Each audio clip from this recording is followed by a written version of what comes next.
What's up, everyone? Happy Friday. It's a lovely day here in the Bay Area. Today's topics, we'll be talking about the history of SEO and some secret SEO tips from our guest today, Ammon Johns.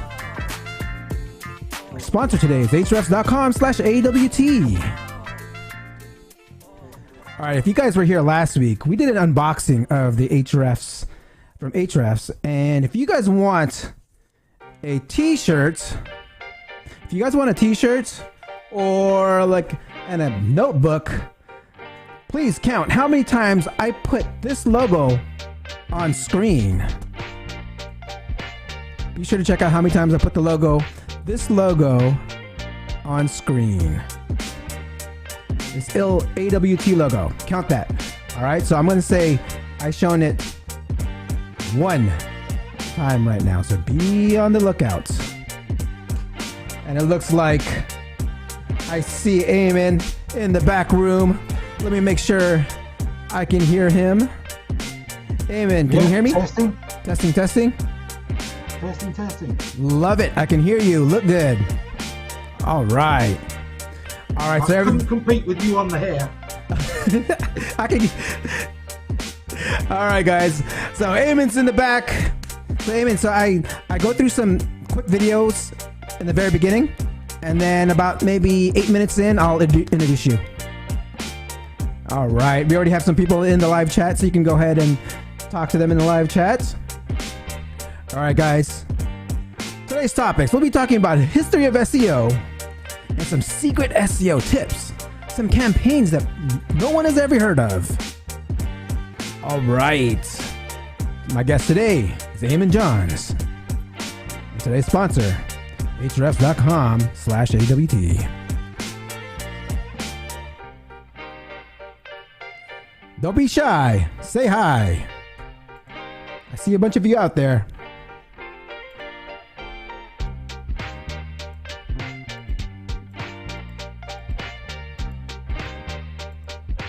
Let me know where you're from.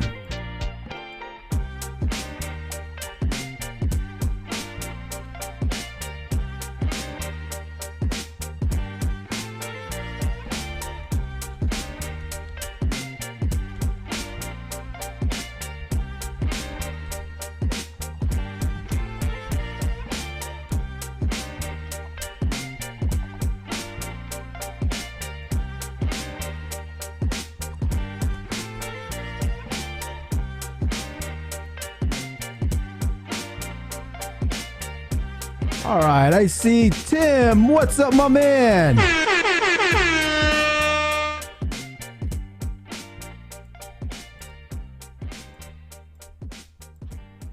Nico, what's up? Bradley Burney from Canada. Hello.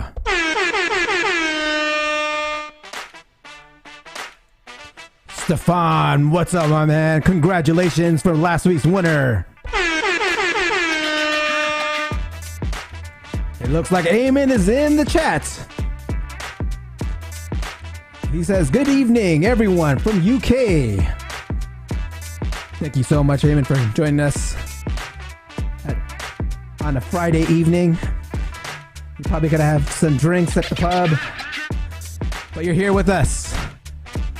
Yeah, I'm not suffering for it, but my poor neighbour had to turn down his music so I could hear. Okay, love it. All right, our boy Hobby is in the building.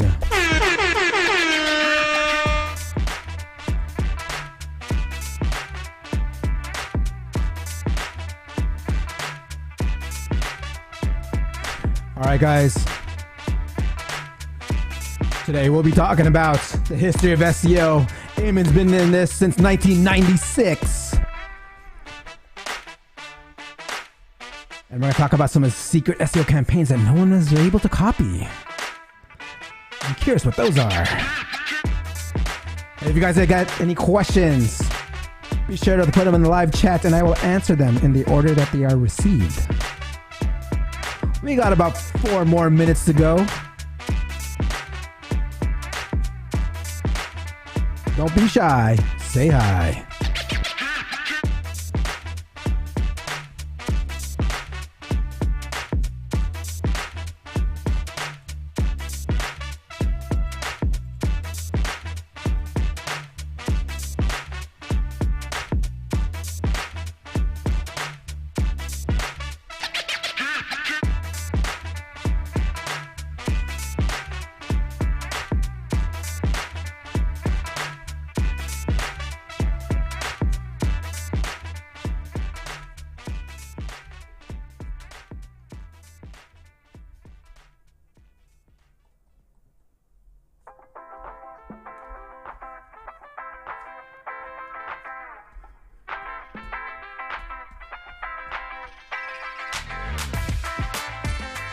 who's getting jiggy with it this Friday evening, afternoon, or morning, wherever you're calling from or watching from. This is going to be fun, guys. Get your questions ready. We got an SEO OG in the building. Original gangster.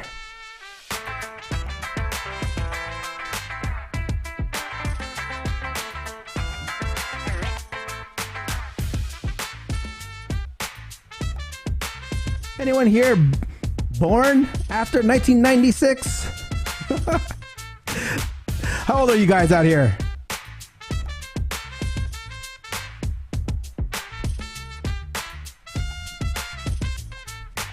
All right. Don't be shy, guys.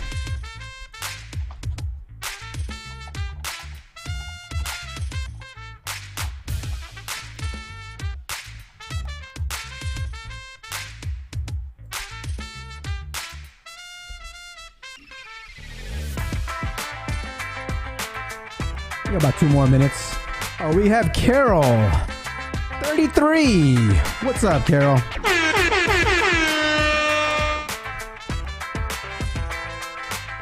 Thomason is jamming to the tunes. What's up, Thomason?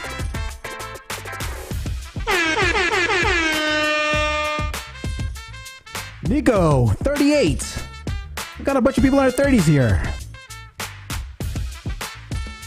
I'm actually just turned 43 a couple months ago. So I'm a little bit older than you guys.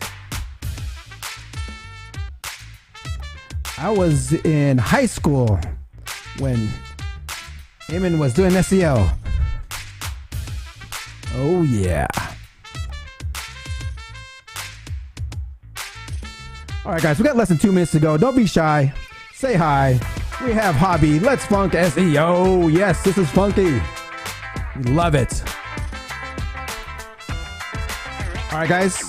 Again, we'll be talking about the history of SEO. Get your questions ready. If you have any questions on SEO, Ammon will answer them.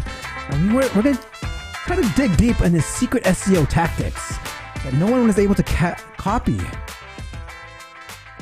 Very interested in that.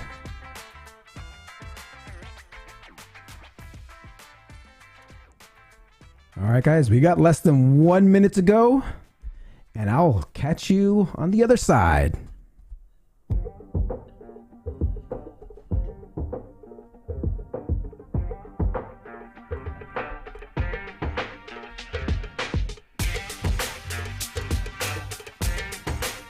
Anastasia, hello.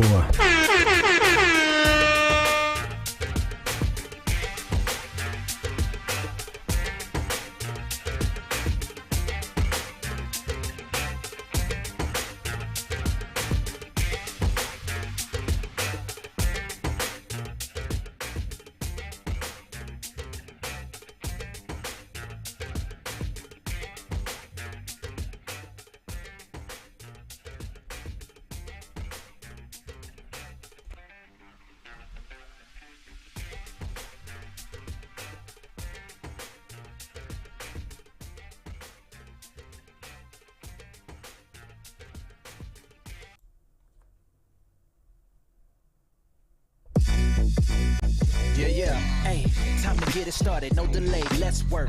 Wanna see you be an SEO expert. Paul Andre De Vera, steady dropping knowledge. Over 15 years in the game, so he knows all about it. Master the art of SEO, you will be amazed. Time to get your brand off page to on page. Dropping knowledge, legendary for sure. Whether you're just getting started or self-employed entrepreneur. Yeah, let's go. Subscribe to the SEO video show. Hey. Hey, welcome to another episode of the SEO video show where SEO is alive and fun. My name is Paul Andre De Vera, aka Dre, and I curate SEO videos released in the past week into about 1 minute clips. My favorite part of the show is when I get to introduce my guest, and my guest this week is SEO pioneer Ammon Johns. But before we get started, let's say what's up to everyone in chat. I see Tim, Hobby, Bradley, Ammon, Stefan, Thomason, so much more. Thank you again for joining us today. Don't forget to like, subscribe, and hit that notification bell.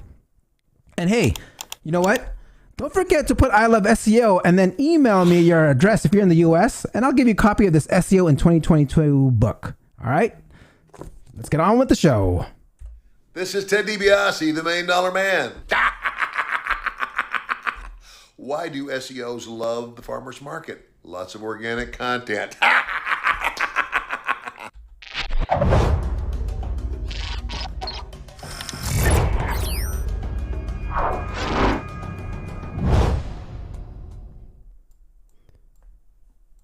All right. So first with Google, on Google Creators, we actually had hold on. Okay, before we get started, I want to make sure you guys can hear me. I'm getting someone saying that you can't hear me. Can you guys hear me okay? Okay. All right, guys. Creating content that ranks is excellent, but when no one's interested in it, why would anyone be looking for your content? Christina Galbato from Google for Creators shares 4 ways to get ideas for content. First is using Google Trends to figure out what people are searching for in your industry. If you want to write a blog post about yoga, you could set these filters to search within the yoga and fitness category for the term yoga and see what's trending. Second, use Pinterest. Let's say you're a holistic health coach and looking for new ideas for content to produce. You might search holistic health on Pinterest like this.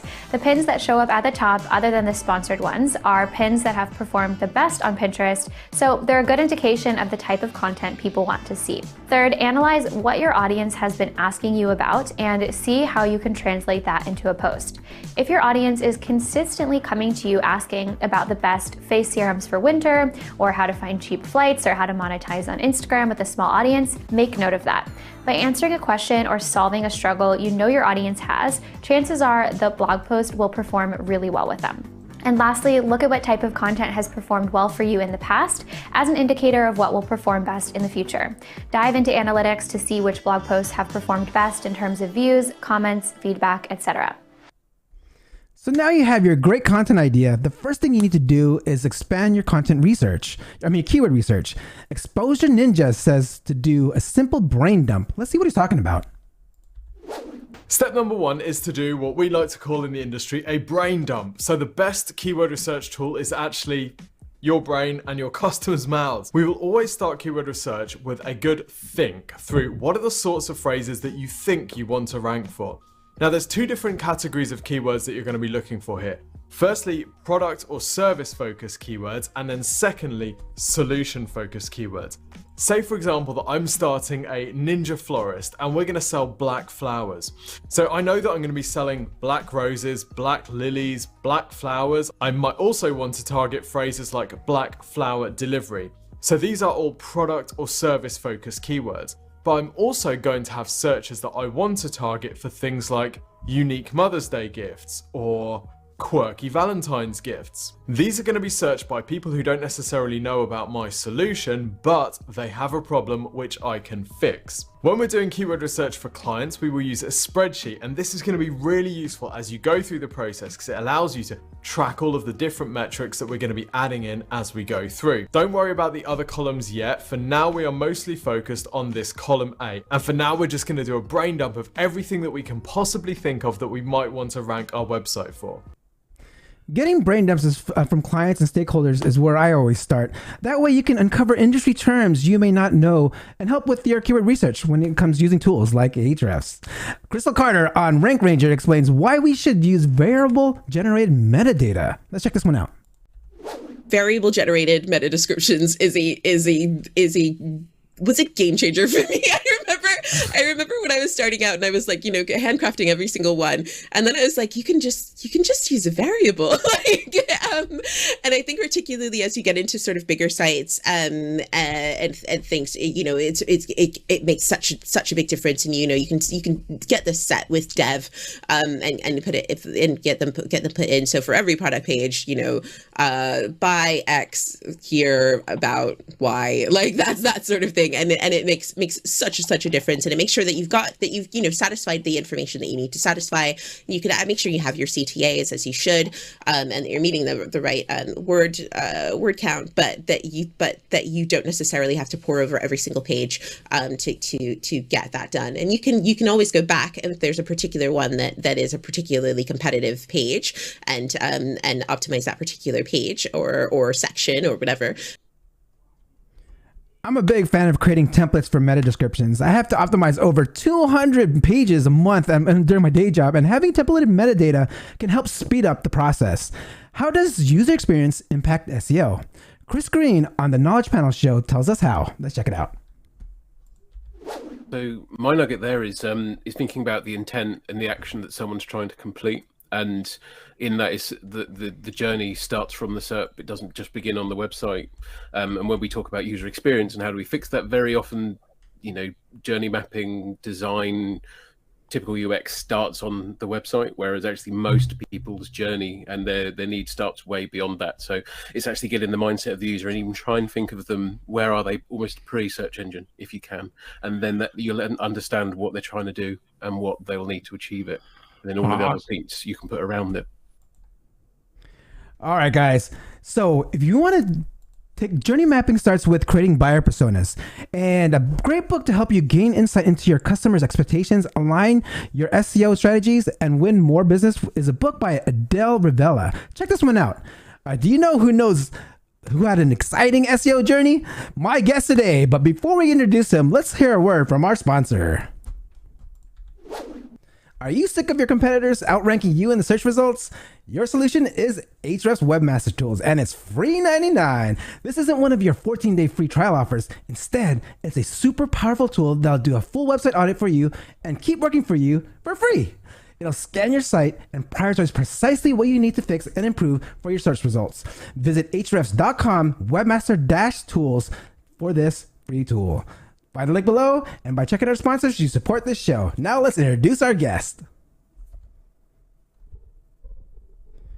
Ammon John is a specialist in internet marketing and web promotion since 1996. He's widely known as one of the SEO and search engine marketing pioneers. He has worked in several leading SEO agencies and was an in-house SEO with a startup that helped place the net ratings top 10 UK shopping sites within the first year. He has created SEO campaigns so slick and unobtrusive that even other SEO professionals cannot see or copy. Rand Fishkin has said he's one of the legendary personalities in the field of search engine optimization and one of the best SEOs in the world. Please welcome the highly trained and very deadly Ammon Johns.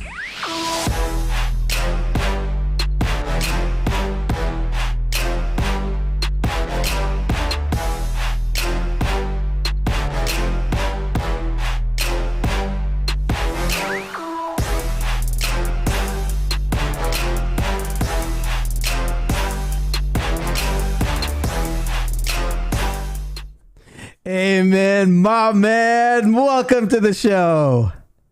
Lovely to be here. That was a hell of an intro. Yeah.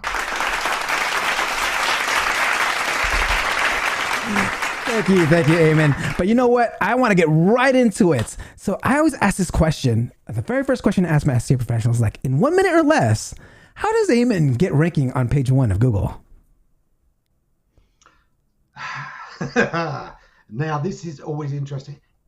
As always, SEO, it depends. However, the core thing is be the site that Google want to rank number 1.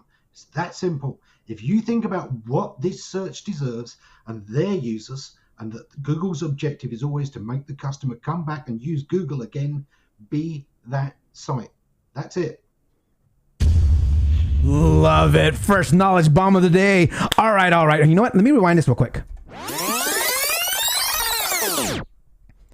You got to take us way back into time and let us know, like, how did you even first get into SEO? By accident, the same way as most people. Before doing SEO, I was doing shift work. I'd get home late at night, so I got into computers. From getting into computers, I discovered there were these things called websites. Very basic back then. And so I built one. And then I built one for a friend because he'd seen mine and thought it looked cool. And then one of his friends wanted one. And then it got to be the kind of friends who have to offer you a bottle of scotch or some money to do it for them. Mm-hmm. And once that happens, it was only a step away from a more formalized business arrangement. So in 95, I started building websites. But by 96, the demand wasn't for building them. It was for getting traffic to them. Because even back then, people had heard there's millions of people online. You'd build them a website in those wonderful mid-90s graphics, which pretty much were no graphics. You know, we couldn't afford big flashy images. It took 10 minutes for the page to open. Yeah. So, you know, they had the website, they liked it and their customers liked it, but where were these millions of people? And answering that is what kind of led into my career.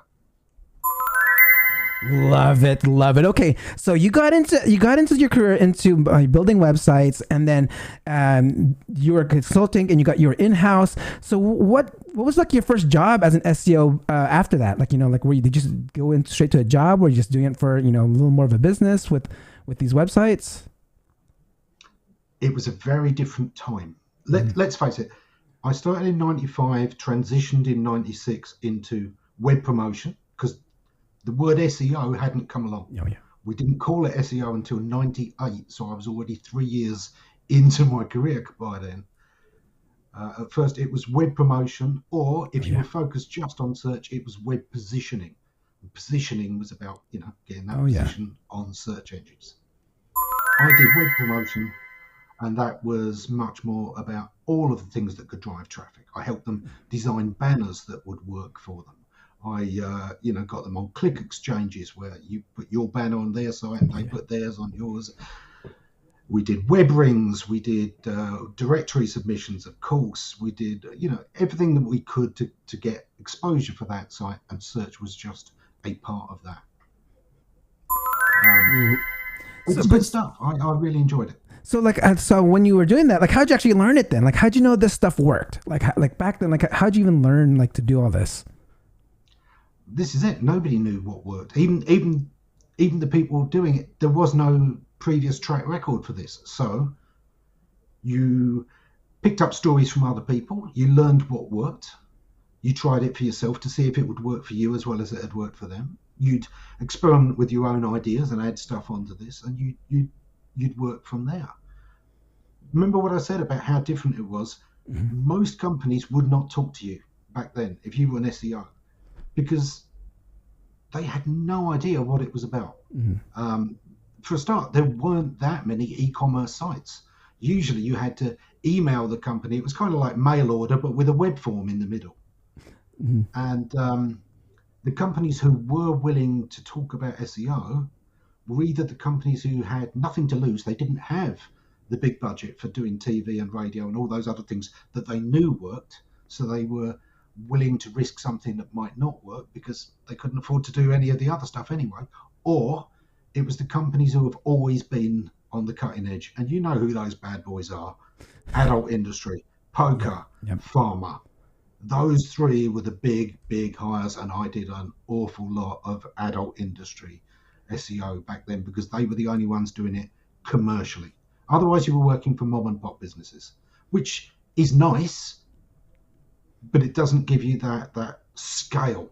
And adult, my goodness, that gave you scale. I'd say that my early years in the adult industry put me so far ahead on the learning curve for when I moved into e-commerce as more sites started to pick that up.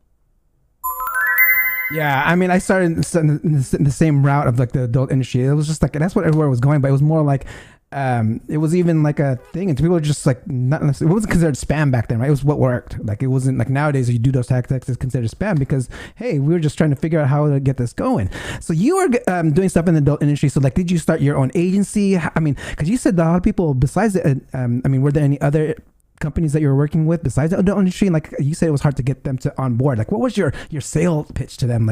Hey, you better be doing this, and or else you're missing out. Most of it was word of mouth. I'd operated building sites first, and that word had got around. I mean, back then we're talking 100 people in the world maybe that you knew that did this stuff. That the very first generation of SEOs was kind of small, and it's kind of intimate, and it's why we all kind of know each other, because we swapped tips back in the day. And so a lot of my client stuff was very similar. You'd get somebody come up to you, hey, you don't know me, but I know George. He said you'd done great stuff for his site.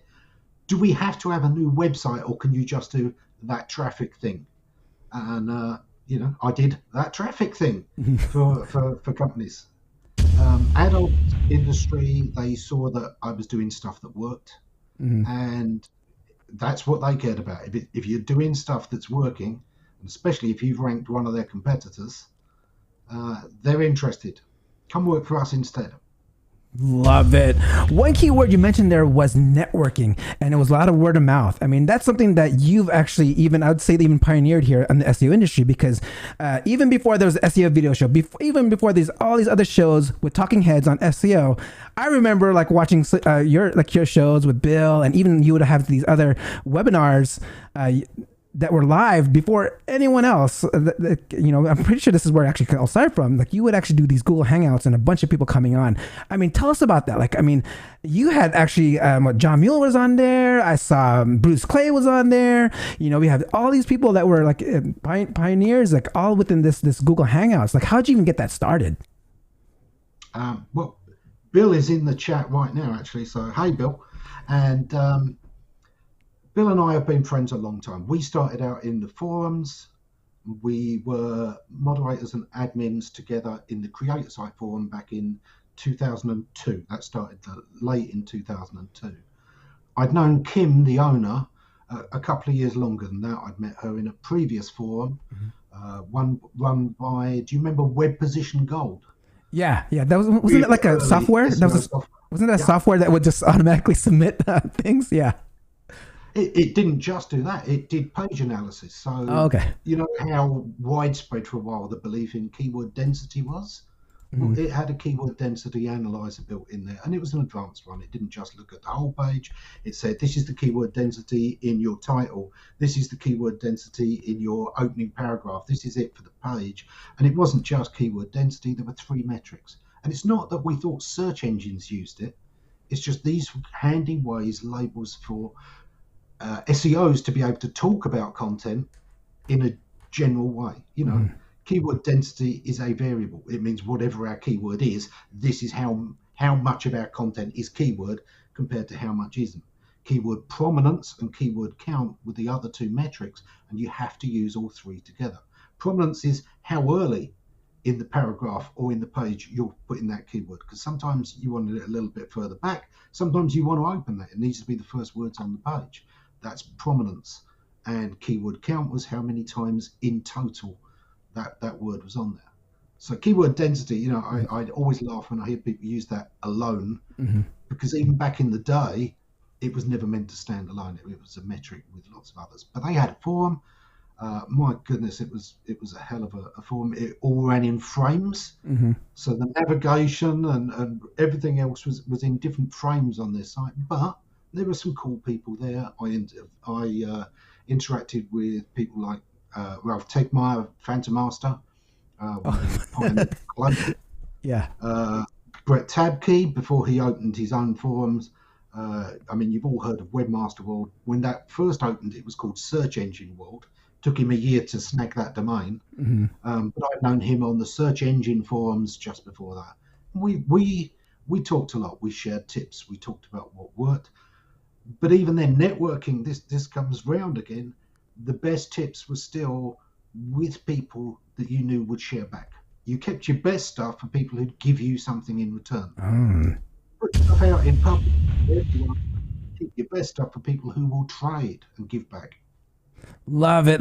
So that networking comes back again to make you even have even more of these secrets that you're talking about. But you mentioned something called keyword density, which is a hot topic of even till today, right? I mean, I'm going to ask you just so you can put on record: is keyword density a ranking factor? No. It's way too simplistic for how language modeling works. And if you don't just look at one industry, look at various different types. You'll find different densities of working on the same engine in different topic areas. That's not because search engines are keeping track of different densities for things. It's because density isn't what they're looking at. Sometimes it correlates, sometimes it doesn't, but it's a separate metric. Love it. Heard it first from here on Ammon. All right. Hey, we got some questions coming in real quick from on the live chat. Let me ask them before they get buried here. But we have one from Stefan. Stefan goes, "Hi, Ammon. What link building strategies are you using now?" I always tend to go for the same kind of thing. I like a content-led strategy. I like content that is going to build links, because you put the work in to building that content, and then that content is gaining links and gaining links and gaining links. It's a flywheel running in the background. And instead of having to keep actively building links, you're now building your next piece of content, which is building links and building links. And soon you've got all these pieces of content and they're all gaining links every single month, ongoing for years. That's the way to build links at scale, and they're genuine links. Build good content. Love it. All right. Okay, we're getting a bunch of questions coming in. Let me go and ask another one before I get back to my questions here. We got another one here from Nico that just came in. Let's see here. Actually, he just says, Bill and Ammon's Bogus Hangouts, University of SEO Knowledge Bombs. Love the show. All right, Nico. We have a question here from Hobby. Let me take this one from Hobby before I go back to my questions. What are some SEO hacks one can utilize for their online business? We're going to be in an it depends territory here, aren't we? Yeah. There's so many. Let me drop another quick bomb for you, which is all right. Local SEO and regular SEO are completely different things. They are different search engines. Local search was a development of maps, not a development of Google search. And the whole way it works is different.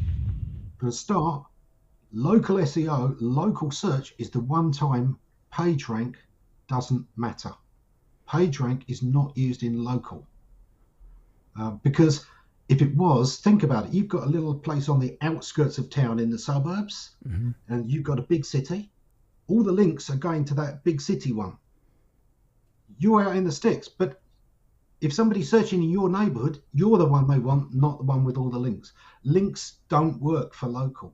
That's not the really important thing. So, local is all about finding that local landscape gardener who doesn't even have a website, but he's got a Google My Business listing and great reviews.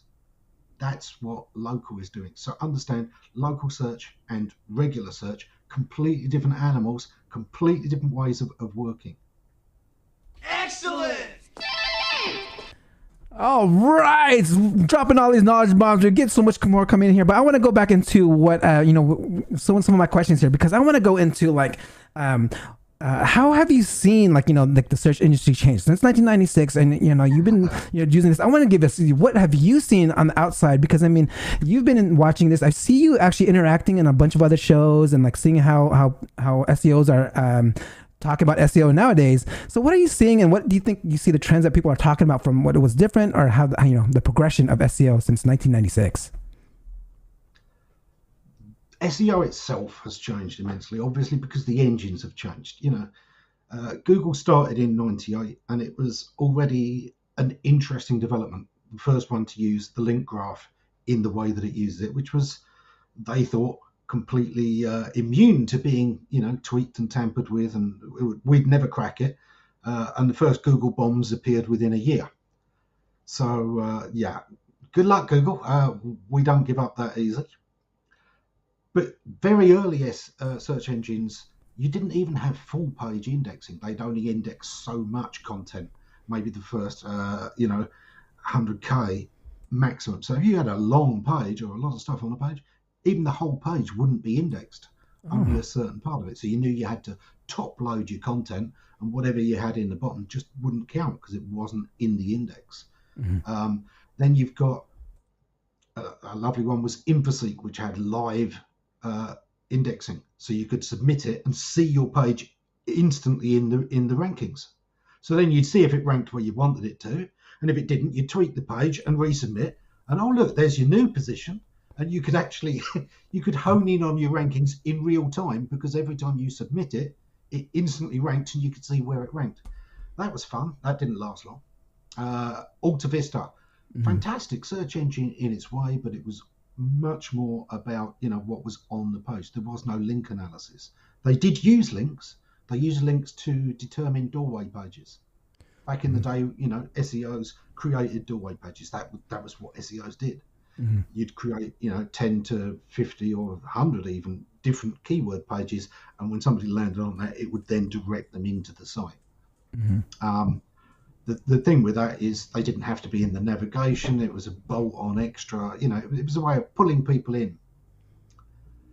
Alta Vista eliminated those by not indexing sites that didn't get links from the navigation. If your page was an orphan page, as classic doorway pages were, Alta Vista ignored them.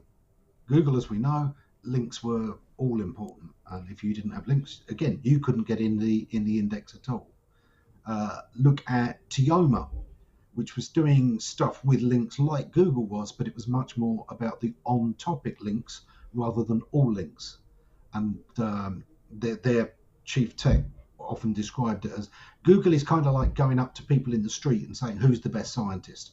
And people will say, oh, Isaac Newton or Einstein or Stephen Hawking. You know, it'll be all the names you've ever heard of. But if you spoke to only scientists and asked, who's the greatest scientist ever?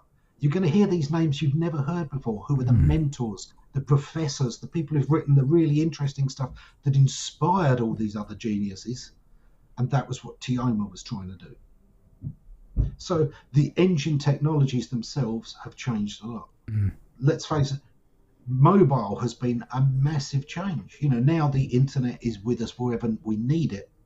And that's going to evolve further. In the next few years, you're going to find that the border between the real world and the internet is gone. You know, as augmented reality becomes a thing and more smart glasses available, you're going to be inside the internet at all times.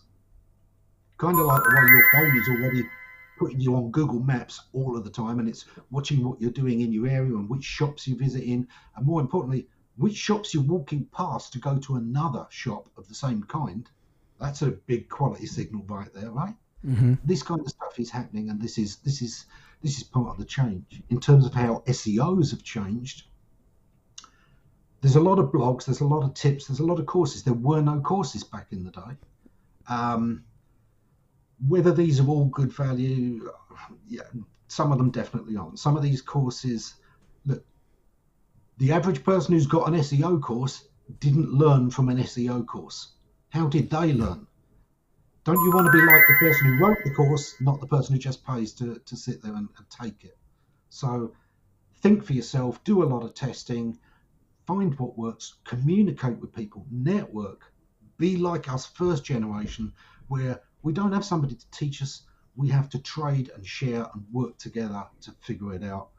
Be like that, and that's always a solid way to get ahead. Love it, love it. Okay, so we actually have something that's kind of related here. She goes, hi, Ernesto. He's like, since we're on the topic of different type of search engines, hi, Ammon, any Bing SEO tips? Yeah, don't ignore Bing. You know, people always think of Bing as this tiny little engine. Back in the day, they did a nice big survey, and quite a few of them were done. Bing users use search less, and they use search a lot less.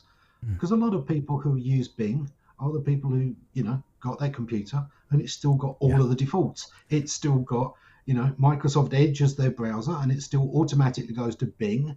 And maybe they've tried Cortana and their kids love it. Cortana, great, you can just talk to it and it does the search. Kids love that. That will go to Bing.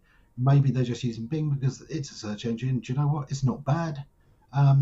There's a lot of those kind of users. So there are 10 times as many people behind the volume of search on Bing as there are at Google. Google users do 10 times as many searches each in a given time period. So when you see 91% traffic from Google and 9% from Bing, understand that's the same number of people, the same number of wallets, and you can only sell to so many households, not to so many searches. So Bing's a lot more valuable than you think. And when you see 3%, that still means they've got a third of the traffic of Google. Not 3% of the traffic of Google, a third, because the people behind the searches, they do less searching. They do less searching. Because they do less searching, they're less likely to shop around as long or as deeply. So you're more likely to be able to persuade them. Bing users are a lot more valuable than you think. But if you're selling something like hosting plans, you're selling something that really is for webheads, people who are online all the time, they're not using Bing, they're probably using Google. So understand the market. Love it, love it. Okay, we got a comment here from Bill. Like the description of topic-based and the unknown scientist, it might return on a search for best scientist. I actually never even heard of Tioma. So that was another popular search engine back in the days. Was that like a? It was touted as one of the Google killers. Oh. There were two engines that came up that could have really toppled Google because their technology was really top. Tioma was one of them. It was bought by Ask, and it was the final engine behind Ask Jeeves after they dropped the Jeeves. The trouble is that Ask really wanted to monetize it. So at the same time, they introduced this weird thing where they crawled slowly and you could pay to be crawled faster. But that was the time when Google and Fast, F-A-S-T, the Norwegian search engine, were competing to have the biggest index. So they're getting all the news headlines suddenly, biggest engine, and Tioma is deliberately hobbling itself by not wanting to be big. And so, yeah, it killed itself with that, a bad management decision that killed a superior piece of technology in a lot of ways. Oh man. Okay. So we got another question here. I got a couple more before we get going here, but Nico asks, what are the first steps when starting with a new client? Do you have any routines? Yeah, I do. My first thing is to really understand the client and their business. A lot of people do an audit, right? Yeah. And they'll go through and they'll audit the site. I don't stop at the site. I audit the business. I want to know what size is your dev team, or who's doing your dev? How busy are they? What's their queue look like? Because if I need to submit changes and they've already got a 6-month backlog, I need to know that so that I can be planning 6 months ahead. And you'll find this a lot, especially in the corporate world, where these things have to happen in advance. Also, it's got to be signed off in 3 meetings before it even gets into their queue. So understand your client, understand their working practices so that you can make sure that you've thought of this in advance, that the information you're going to give and the strategies are going to work with them. Because otherwise, you're giving advice they can't use, and that's useless. It's better to give the second best tip that they can use than the first best tip that is useless to them, because it will not work for them. So always understand that. Prioritize. I do a huge audit. I go through a site. I spend several days on it. I audit the business itself. I want to know all about it. I want to know everything about their processes. Do they have a customer service department? Can I talk to them about the questions that come up a lot? Do they spend a lot on customer services? Would a business goal be to have more FAQ content on the site that reduce the amount of calls and overhead of their customer services? Remember, profit isn't just about making more money in, it's about spending less out. So everything you can save your client is profit for them. Who does their sales? Can I talk to those sales agents? Would any of those salesmen be able to write content? Where is their content going to come from? How long are these things going to take? Do they need a particular kind of style of content? Is there a house style? Is there a brand booklet? Especially when I'm working with big companies. I remember one company was ever so impressed because I asked for all their brand stuff, and I got this A4 binder like this. It was huge, big insurance company, but they had definitions on exactly how to use their branding, their logos, their fonts, everything to fit with the house style. Knowing this meant that I wasn't advising something stupid. And so audit the business. Love it. Yes, we had Zora says, yes, audit the business. And Bill also mentions, how clear are the value statements on a page can determine the ROI of your SEO. All right, guys, let me go into my question here, because I wanted to ask this question. So on LinkedIn, you mentioned you are proud of the achievements of creating SEO campaigns so slick and unobtrusive that even other SEO professionals cannot copy or see. Please tell us more about these type of campaigns, because I'm curious. I mean, if we can't copy or see it, give us a little hint here so how we can replicate what you're doing here. Well, part of it is don't let them recognize that SEO is involved at all. One of the things when I'm doing those audits is I'm looking at competition. I'm looking at who else ranks. And when I go through the competitor's site, one of the things I'm looking at is the signs of who's doing the SEO, how well are they doing the SEO, how much time do I think is going into it. Now, sometimes networking helps. I may already know the company that's doing the SEO for them. And while that's not giving me strictly inside knowledge, it does mean that I know they've got a competent team and they are fighting hard and they are serious about SEO. And therefore, my strategy can take that into account. I'm not expecting a walkover. Likewise, there are times where you're going to have to, adapt for the things. But if you can hide most of your SEO and make people underestimate what's going on, is this SEO or does it just happen to rank well? You've got them off guard. They don't know whether they're fighting a big team or just you're lucky. Always look lucky. Always look lucky and they'll underestimate you. Got that. Always look lucky. So just, I love that. Okay, but so with that, if you want to look lucky, so how are you hiding this then? We have a question here from Davidson that kind of relates to this. He goes, what's your inspiration on creating SEO campaigns no one else thinks about? So kind of tying showing that you're lucky. So how are you thinking of some of this? Give us an example of what one of us can start doing now where we don't show lucky, and your inspiration of how we can do this. There's one that probably most of you and most of the audience will have seen, where you look through a site and you're looking at its backlinks and you're thinking, these are spam. How the hell is this ranking? Right? Yep. You've all seen that. Yep. The thing is, Google isn't counting that. Somewhere in there are 2 good links, and they've probably built all that spam so that you can't spot the 2 links that are holding them up. You bury it, needle in a haystack. So think about that kind of thing. Think about ways of burying your data where it's hard for others to find it. And that can be very, very sneaky. Think about ways of making things less obvious. And always, when you're valuing links, one of the most important things on links is the exclusivity. Never mind the page rank, never mind the domain rank. What I want is a link that cannot be bought by my competitor after they see it on mine. If my competitor can get the same link, then there's no advantage there. I've got no edge because he can get exactly the same link. What I want is the link he can't get. Love it. Having that competitive advantage, guys, that works well in SEO and in business. If you have that competitive advantage, you will do really well. Okay, Thomason says, you're on fire. And Bill mentions Ammon plays chess when others are playing checkers. Love it. Love it. Okay. So guys, be sure to ask your questions because I'm coming down to my last question that I ask all my SEO professionals here on the show. So get them in while I ask this question. But so I wanted to make sure and sneak this question in before I let you go. And we get some other questions. It's okay, every time I get an SEO professional comes on here, I want them to give some advice. So if someone wants to get into the SEO industry, become an SEO professional, become an SEO expert, make money doing SEO, what is that one piece of advice that you can give them? Don't try to be an SEO expert. Don't ever try to be an SEO expert. Instead, seek self-mastery.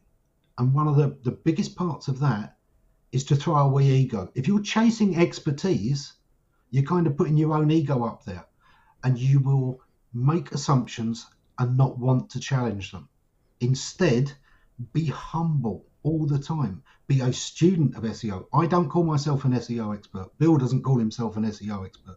We always say we are students.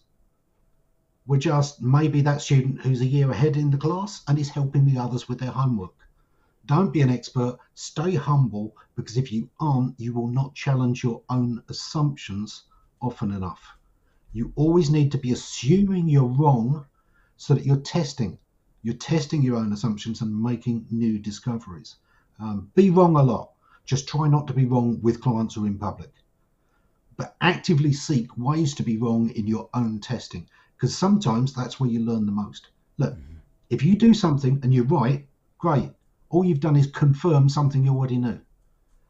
But if you check something that you are thinking is wrong and it works, now you've learned something that is completely outside of your experience, and you trace that back. So yeah, try to be wrong sometimes. It's really, really good for your SEO career.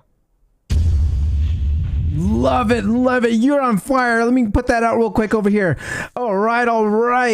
Okay, so we have Zara here says, don't chase. Again, so I didn't see any other questions come in, but can you hold on for one quick second before I sign off here? All right, thank you, Ammon. let me go ahead and put this here. All right, guys, that concludes another episode of the SEO Video Show. Don't forget to like, subscribe, and hit that notification bell. And also, don't remember how many times this logo came on because you're going to get a free t-shirt and from their sponsor. So be sure to count that. I have my number written down here. So send me your numbers. Email me, dre@seo.video, and I will send you that special link to get your prize. All right, guys, till next week, have a great day and awesome weekend. Peace out. Thank you for watching. Hope you come back next week. Make sure to subscribe. You don't want to miss a thing. Hope you learn something new, cause the vibe is incredible. From the special SEO professionals, SEO video show. Let's work. Want to see you be an SEO expert.